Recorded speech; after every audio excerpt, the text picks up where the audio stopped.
The stagecoach door flew open, and Margaret O'Shea stepped down into the Wyoming dust.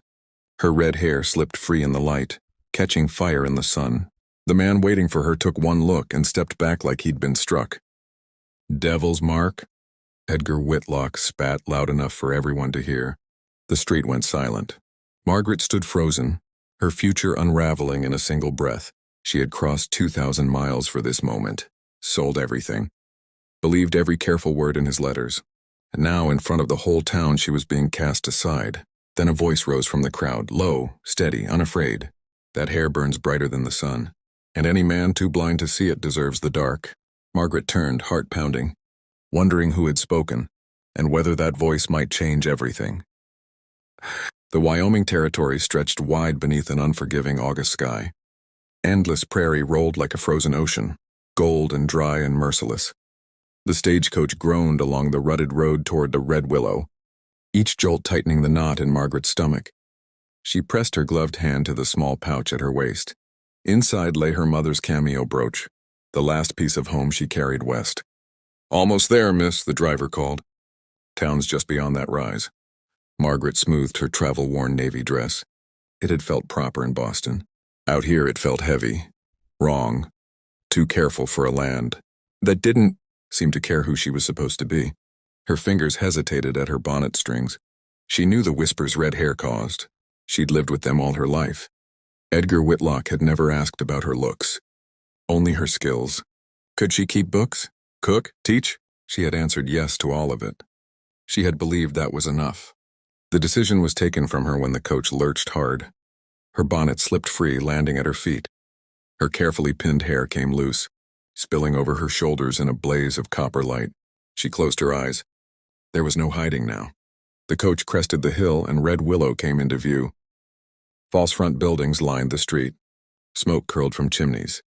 People paused, watching. News traveled fast in a town this small. The horses stopped in front of the Prairie Queen Hotel. A crowd had already gathered. Margaret's heart hammered as she stepped down, her trunk thudding into the dirt beside her. She saw him at once. Edgar Whitlock stood apart, black suit immaculate, posture stiff with importance. Older than she expected. Harder, too. He stepped forward and stopped cold. His eyes locked on her hair. "No," he said. "Absolutely not." Margaret's breath caught. "Mr. Whitlock?" "I'm Margaret O'Shea." "I know who you are," he snapped. "And you are not the woman I agreed to marry." Gasps rippled through the crowd. "That woman," Edgar continued, voice sharp with certainty, "did not mention she bore the devil's mark." The word struck harder than a slap. Margaret swayed but held herself upright. "Red hair," he said, backing away. "A sign of corruption, of moral rot. I will not have you in my home or my life." Her future collapsed there in the dust, before strangers who watched without mercy. Margaret bent for her trunk, hands shaking, and then a shadow fell beside her. "Let me," a man's voice said quietly. A strong hand lifted the trunk as if it weighed nothing. Margaret looked up and met eyes the color of warm sage, steady and unafraid. "My name's young Caleb Holton," he said, "and you're not standing alone today." Margaret's fingers loosened from the trunk handle as the stranger lifted it onto his shoulder. The crowd shifted, uncertain now, robbed of the clean cruelty they had expected to witness. She turned fully toward him. He was tall, broad through the chest, sleeves rolled to reveal forearms marked by honest work. His dark hair was dusted with sun, his face weathered. But his eyes, those eyes held no judgment at all. "Thank you," she said, the words barely holding together. He nodded once. "You're welcome. Let's get you inside." Edgar Whitlock made a sharp sound of disgust. "You'd best mind yourself." "Holt, taking in damaged goods won't earn you respect." Caleb stopped walking. Slowly, deliberately, he turned back. "Respect," he said evenly, "is earned by how a man behaves when the town is watching." The silence that followed felt heavy. Edgar flushed, then straightened his coat as if dignity could be pressed back into place. "Our arrangement is finished," Edgar announced, lifting his voice. "Let this be a lesson. Honesty matters." Margaret swallowed. "I sold everything to come here," she said quietly. "I have $17 to my name." "That's not my concern," Edgar replied, already turning away. He walked off, boots crisp against the boardwalk, leaving Margaret standing in the dirt with her life in pieces. Whispers rose now, Sharp ones, curious ones, unkind ones. Caleb didn't wait for them to grow louder. He adjusted the trunk on his shoulder and gestured toward the hotel. Come on. Inside, the High Prairie Queen Hotel was cool and dim. A stern woman in widow's black stood behind the desk, her gray hair pulled tight. I saw what happened, she said. Name's Mrs. Collins. You got money for a room? Margaret hesitated.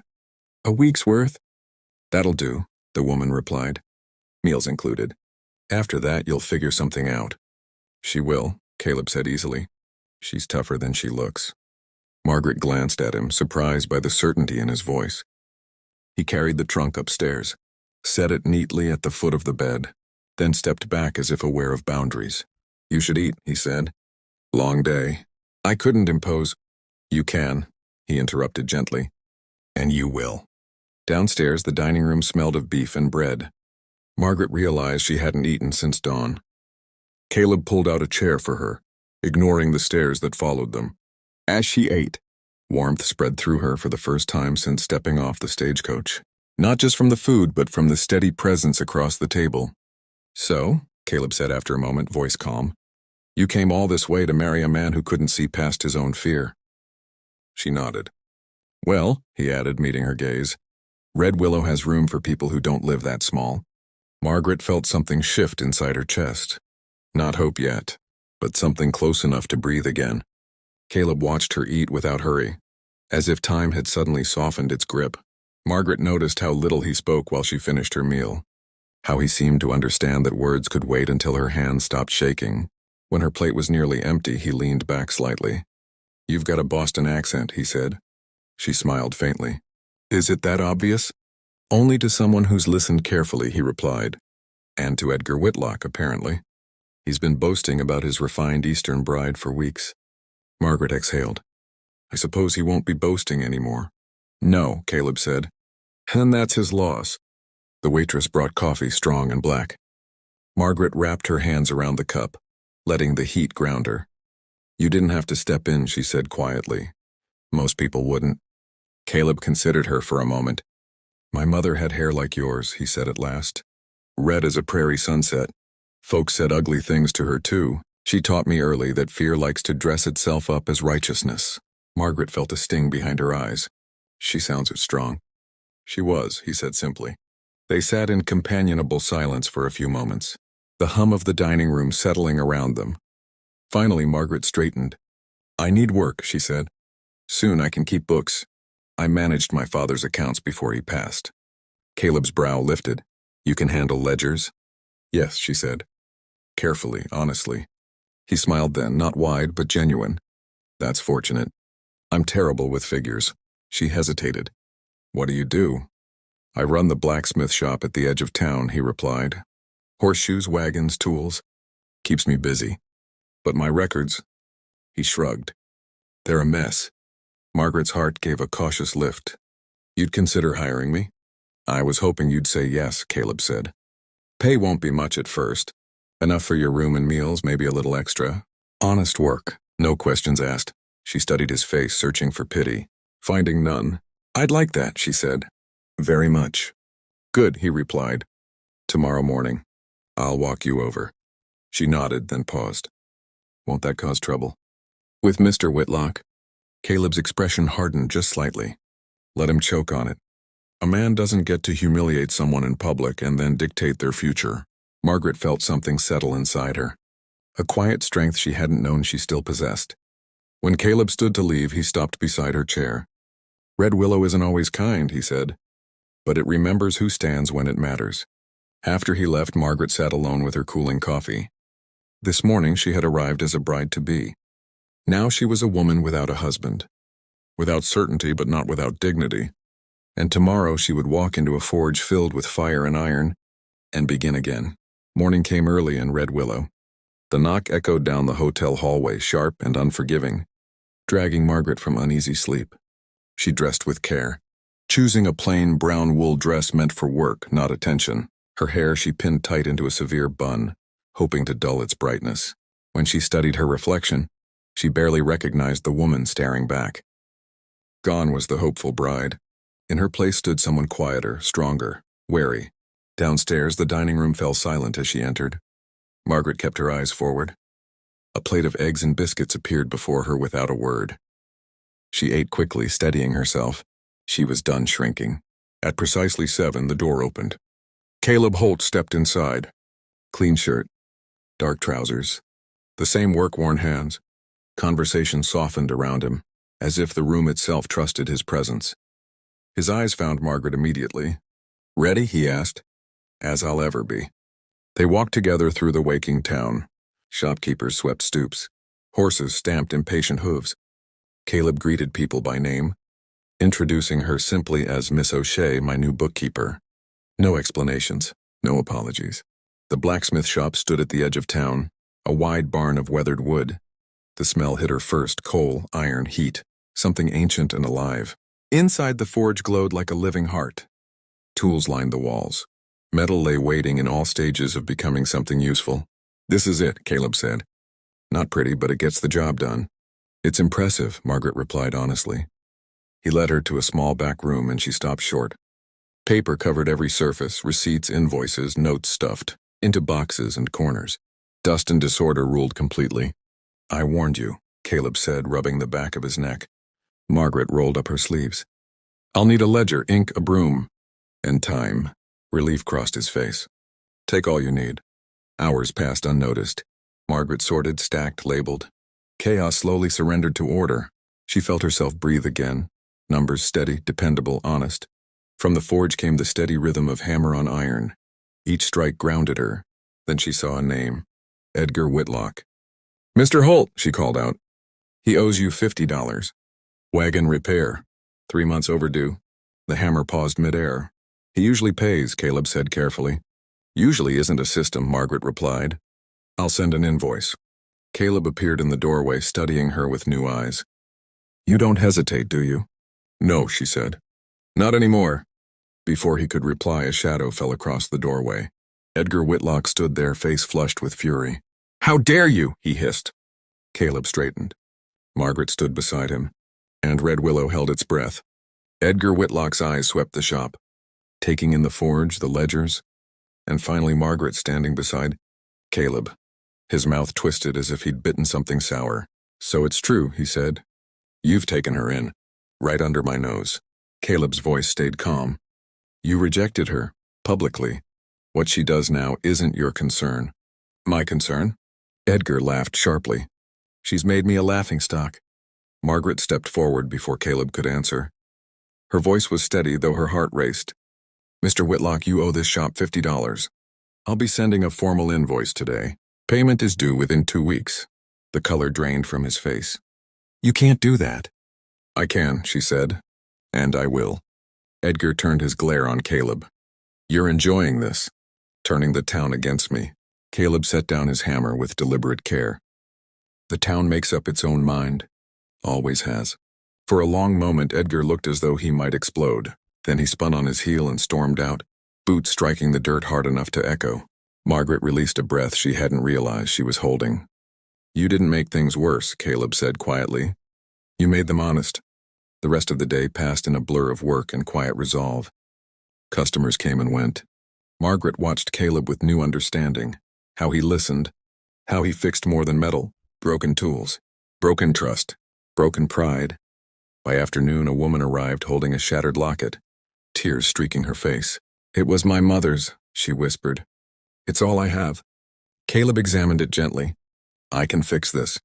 I can't pay much." "No charge," he said. "Come back in an hour." Margaret watched his large hands repair the tiny hinge with astonishing care. When the woman returned, joy lit her face. Caleb slipped coins into her palm as she left. "You didn't have to do that," Margaret said softly. "Someone once did it for me," he replied. As evening fell, the forge cooled. Margaret finished the ledgers, order restored. "You did more today than I've managed in months," Caleb said, awe in his voice. "Order is its own kind of strength," she answered. They walked back to the hotel together. The stairs had softened. Whispers turned curious instead of cruel. At the door, Caleb paused. "There's a barn dance Saturday night. Folks will be watching." Margaret's stomach tightened. "I'm not sure I'm ready." "Maybe not," he said gently. "But you won't be alone." She watched him walk away, realizing something had shifted again. Not just in the town, but in her heart. Saturday arrived wrapped in heat and nervous anticipation. Margaret stood at the small mirror in her hotel room, smoothing the borrowed, green dress over her hips. Mrs. Collins had pressed it herself, and said nothing when she handed it over, only nodded as if this were how things were meant to be. The color deepened Margaret's pale skin and turned her red hair into something bold instead of shocking. Still, doubt tugged at her. She had spent her life learning how to make herself smaller. Tonight required the opposite. A knock sounded at the door. Caleb waited in the hallway, hat in hand. Clean shirt, dark vest, the same steady eyes that had seen her in dust and humiliation and never once looked away. "You look," he began, then stopped. "You look just right." Her breath caught. "You clean up well yourself." They rode out together toward the Clearwater barn, the sky melting into shades of gold and rose. Lanterns already glowed in the distance. Music drifted on the warm air. As they entered, conversation faltered. Heads turned. Whispers stirred. Margaret felt every stare, but Caleb's hand rested lightly at her back, anchoring her. Then a Mrs. Morrison, the doctor's wife, swept in with bright authority. "There you are," she said, linking arms with Margaret. "I was beginning to think this dance would start without any real excitement." Introductions followed, smiles, curious glances. Not everyone was kind, but not everyone was cruel either. The music struck up, lively and fast. "Would you dance with me?" Caleb asked. Margaret nodded. On the floor, something remarkable happened. Caleb moved with quiet confidence, not polished but sure. His hand at her waist was steady, respectful, warm. For the first time since arriving in Red Willow, Margaret forgot to brace herself. She laughed. The sound startled her as much as it did him. Halfway through the song, another man cut in, young, eager, overdressed. Margaret danced politely, endured his chatter, but her eyes kept finding Caleb near the wall. Arms crossed, expression unreadable. When the dance ended, she returned to him at once. "You looked ready to break something," she murmured. "Only my own patience," he replied. They danced again, slower this time, closer. "People are watching," Margaret whispered. "Let them," Caleb said. "They always do."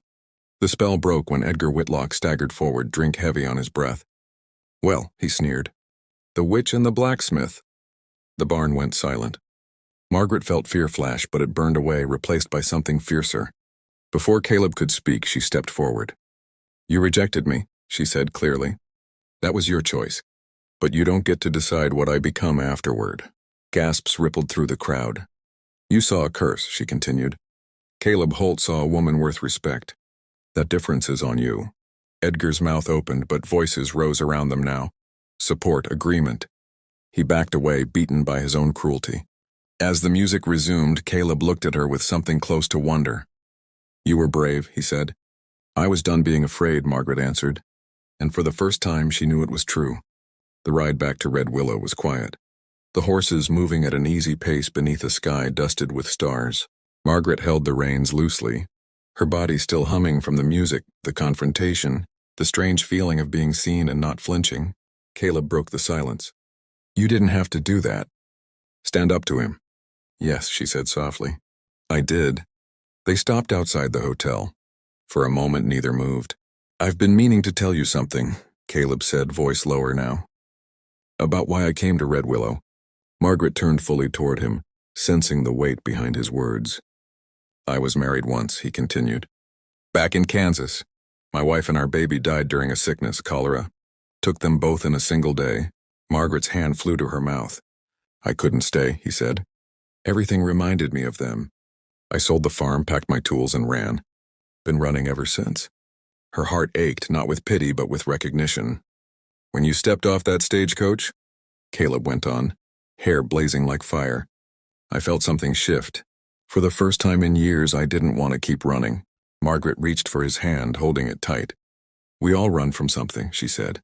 "Or toward something. Sometimes both." He nodded. "I don't want to push you. You've already had your life turned upside down." She met his gaze. "What if I'm ready?" The question hung between them, fragile and powerful. Caleb drew a slow breath. "Then we take it proper, slow, honest." "I'd like that," Margaret said. Sunday morning brought clear skies and a church filled to the rafters. Margaret walked beside Caleb down the aisle, feeling eyes on her, but fewer hostile now. More curious, some even warm. The sermon spoke of judgment and redemption. Margaret listened closely. Afterward, Wilfred Whitlock approached them in the churchyard, his pride visibly bruised. "I behaved badly," he said stiffly. "I was wrong." Margaret studied him for a long moment, then nodded. "I forgive you." The word felt lighter than she expected. Weeks passed. The shop thrived. Margaret's ledgers brought order and growth. Caleb's work earned deeper respect. Together they built something steady. Then one rainy morning a man arrived with a badge. "Federal Marshal," he said. "I need to ask you about a death in Kansas." Margaret felt the world tilt. Caleb's face went pale. The truth spilled out. Accusations, grief, a past that refused to stay buried. The marshal listened, then at last produced a folded paper. "A deathbed confession," he said. Another man admitted to the killing. Caleb sagged with relief. 7 years of fear released in a single breath. Margaret held him as he shook. "I should have told you," he whispered. "You told me who you are," she replied. That was enough. That night, standing in the quiet of the forge, Caleb took her hands. "I love you," he said.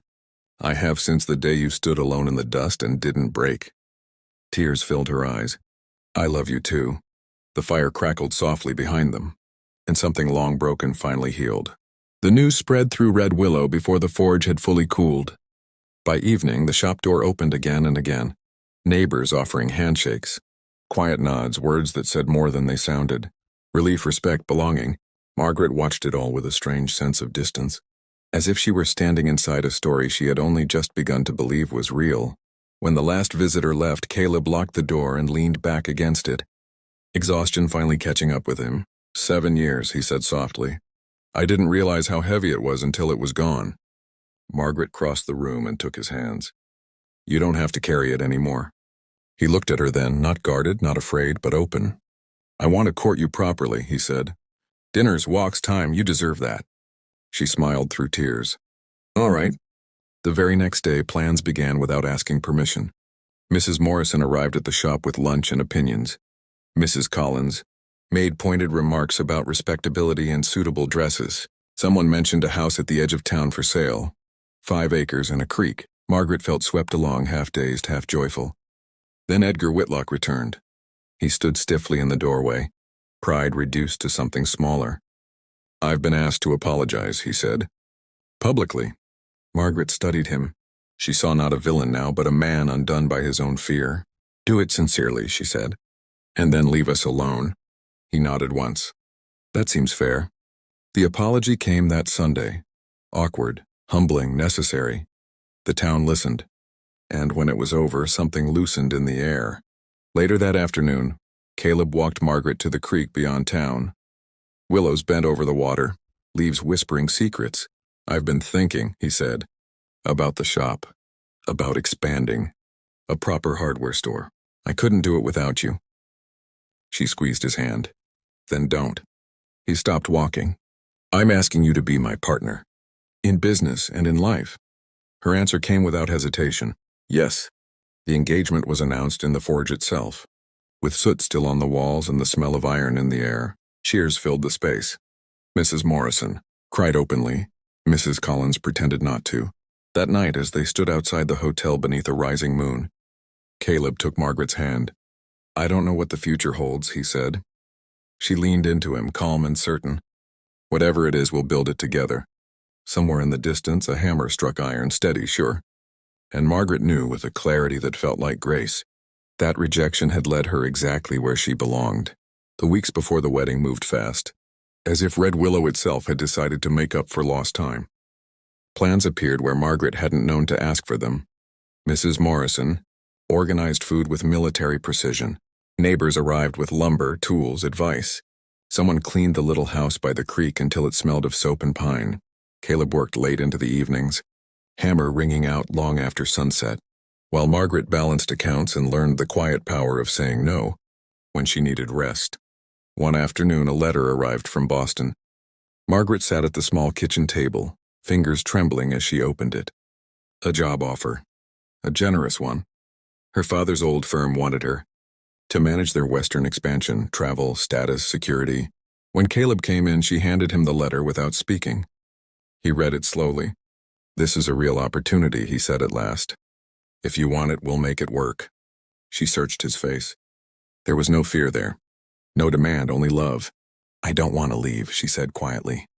"Not now. Not this life."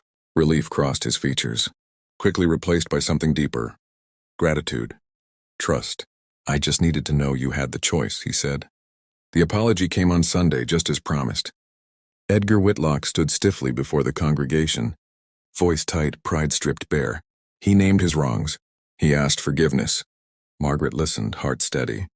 When it was over, she nodded once. It was enough. After church, the town shifted again, small gestures. Warmer smiles, doors held open instead of closed. Acceptance, not perfect, but real. The wedding took place on a bright October morning.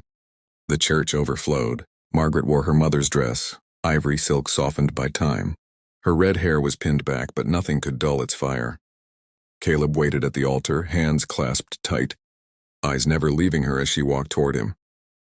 Not once did she feel small. "I do," he said, voice sure. "So do I," she answered, clear and strong. When he kissed her, the church erupted in cheers, as if the whole town had been holding its breath and finally let it out. That evening, they stood together on the porch of their new home, lantern light glowing in the windows behind them. The air was cool. The creek murmured nearby. "Welcome home, Mrs. Holt," Caleb said softly. She smiled, resting her head against his chest. "Thank you for seeing me that first day." "Thank you for staying," he replied. The forge would open again tomorrow. The work would continue. Life would test them in ways they couldn't yet imagine. But tonight, beneath a sky full of stars, Margaret knew this much was certain. She had not been rejected. She had been redirected. Winter came hard to Red Willow. Snow piled high against doors and fences, turning the town into a world of white and silence, broken only by the ring of iron and the crunch of boots. Margaret learned quickly that frontier winters did not ask permission. They arrived, took hold, and demanded endurance. 6 months into marriage, she stood at the kitchen table kneading bread when the first truth made itself known. She paused, pressed a hand to her stomach. Caleb looked up from repairing a lantern. "You all right?" She met his eyes, breath shallow. I think we're going to have a child." For a moment he said nothing. Then he crossed the room in 2 long strides and knelt before her, hands hovering as if afraid to believe. "Our child?" he asked. She nodded. Joy broke over his face like sunrise. He laughed once, sharp and disbelieving, then pulled her into his arms with fierce care. The town reacted the way Red Willow always did, loudly and all at once. Blankets appeared. Advice followed. Mrs. Morrison took charge of Margaret's care with calm authority, while Mrs. Collins showed up weekly with food and instructions delivered as commands. Life settled into a new rhythm. Then one afternoon, trouble arrived on a sled. A wagon accident on the North Road. A young rancher trapped beneath the wheel, leg crushed. Caleb brought him into the shop without hesitation, forge blazing to keep the space warm. Margaret boiled water, tore cloth, steadied her hands as the doctor worked. The man screamed. The night stretched long. By dawn, the leg was saved, but the man was broken in other ways. He stayed in their spare room through the worst of winter, humbled by pain and dependent on their care. Margaret saw something change in him over those weeks. Gratitude replaced arrogance, quite replaced pride. "I was wrong about you," he admitted one evening. "About both of you." Margaret only nodded. People learn when they're ready. Spring arrived at last, slow and muddy, but full of promise. Their son was born just before the thaw. Red hair, loud lungs, perfect fingers curled around Caleb's thumb. He wept openly when he held the child, unashamed. They named him James. The town celebrated as if the baby belonged to all of them. Gifts filled the house. The forge rang with renewed purpose. One night, as Margaret rocked James to sleep, she watched Caleb at the firelight. Face soft, past finally loosened. "You ever think about that first day?" he asked quietly. She smiled. "Every day." "Funny thing," he said. "If that man hadn't rejected you," she finished for him, "none of this would exist." Caleb kissed James's forehead. Best mistake anyone ever made.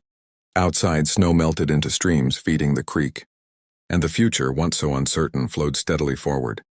5 years passed the way good steel is forged, slowly, under pressure shaped by fire and patience. Red Willow no longer looked like the town Margaret had stepped into with a single trunk and a shattered future. The railroad came just as promised. With it came noise, strangers, opportunity, and risk. Where dust once ruled, boardwalks stretched clean and solid. New buildings rose beside the old, and the forge at the edge of town became its beating heart. The blacksmith shop expanded into 3 buildings. Tools, nails, hinges, stoves. Everything a growing town needed flowed through Caleb's hands. Apprentices learned the trade under his watchful eye. Margaret ran the books, not just for their shop, but for half the town. Her ledgers kept order where chaos threatened to return. People trusted her, sought her advice, listened. Their children grew alongside the town. James raced through the yard with red hair flying, fearless and loud. A daughter followed, dark-haired like her father, sharp-eyed and curious. Another baby came after that, bringing laughter and exhaustion in equal measure. The old prejudices faded into embarrassment. Newcomers who whispered about red hair were corrected quickly and without mercy. One evening, James tugged at Margaret's skirt. "Mama," he said, "tell us the story." She smiled. "Which one?" "The one," he insisted, "about the lady who came on the stagecoach." They gathered by the fire. Caleb leaned against the doorframe, listening. Margaret began softly. "Once a woman came to a town believing she knew what her life would be. She was afraid. She was hopeful, and she was wrong." The children laughed at the idea of their mother being afraid. "The man she came for rejected her," Margaret continued. "But another man saw her clearly, and because of that, everything changed." Caleb caught her eye. Heat flickered there still. "She learned," Margaret finished, "that rejection can be a gift, and that fire isn't something to fear. It's something that forges what lasts." Later, when the children slept, Caleb joined her on the porch. Lights from the town glowed like grounded stars. "Any regrets?" he asked. She leaned into him. "None, not a single one." He kissed her hair. "Good." The forge fire burned steady through the night. And Red Willow, once a place of judgment, stood as proof that hearts, like iron, can be reshaped. The story always came back to that first day. Margaret stood at the edge of town one quiet evening, watching the sun sink low behind the hills. The sky burned copper and gold. The same colors that had once marked her as something to fear, now they felt like home. Behind her, the sounds of life drifted on the cooling air. Laughter from the house, the steady rhythm of a hammer, striking iron. Children arguing over who had to fetch water before supper. Caleb joined her, slipping an arm around her shoulders.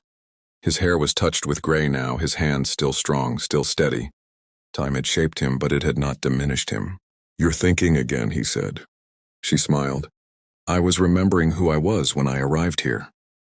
"The frightened bride?" he teased gently. "Yes," she said. "And the woman who thought safety mattered more than truth." He tilted her chin so she met his eyes. "You were always stronger than you knew." "I had to be," she replied. "This land demands it." They watched James race past with his sisters, red hair blazing in the dying light. None of the children flinched at the color. None had ever learned to fear it. Margaret felt a quiet pride settle in her chest. She thought of the woman she had been, alone, humiliated, standing in the dust with a single trunk and a future ripped away. She thought of the man who had called her cursed, and the man who had called her beautiful. "Funny thing," she said softly. "If he hadn't rejected me, none of this would exist." Caleb nodded. Some doors only open when another slams shut. They walked back toward the house together. Inside, warmth waited. Family. Purpose. A life built slowly, honestly, and without apology. That night, after the children were asleep, Margaret sat by the window with a pen in her hand. She didn't write to Boston anymore. That chapter had closed itself long ago. Instead, she wrote nothing at all. She simply listened. To the wind in the trees. To the forge cooling for the night. To the steady breathing of the man who had seen her when the world turned its back. Margaret O'Shea had come west seeking safety. She found something far better. She found belonging. She found purpose. She found love forged in fire and made stronger for every trial it endured. And in a land that once feared her flame, she had become its light. If this tale stirred your heart, don't forget to like, share, and subscribe to Tales from the Frontier, where history rides the frontier. Courage is tested and love refuses to die. Until the next tale, ride on, partner.